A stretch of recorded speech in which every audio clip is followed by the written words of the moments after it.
ชอบช่วยเหลือกับผู้ที่คือหันโนเมื่อกระโรให้นี่ให้กับคนที่ต้องการหายัดกับให้กับคนที่ไม่หายัดนี่พุทธบุญมันต่างกันได้โกเนี่ยมันหมายเกือกได้ใช้มันต้องการอยู่ยกตัวอย่างถึงเราทำบุญเกือกมันนี่พุทธบุญมากว่าเราไปให้นายโคล่ะถามว่าใส่นายโคว่าก็มันโกงเนี่ยไล่กูใส่ไม่ทันอยู่อย่างต่างกันเลยได้บุญมาให้นายโคพี่น้องได้บุญเหมือนกันแต่ว่าถ้าให้นายโคนี่บุญมากกว่าถึงเราเอาอะไรล่ะพี่น้อง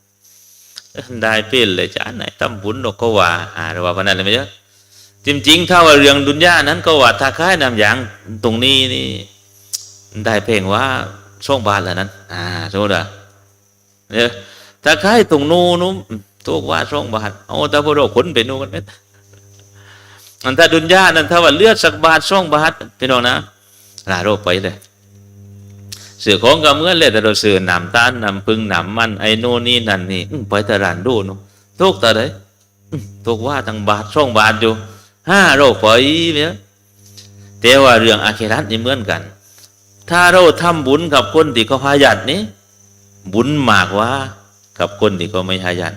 ถึงพอบุญมากว่าแสดงว่าเวลาจังบุญจังบาปตัวนู้เลยมันไปนักตาจังความดีนั้นมากขนาดเนี้ย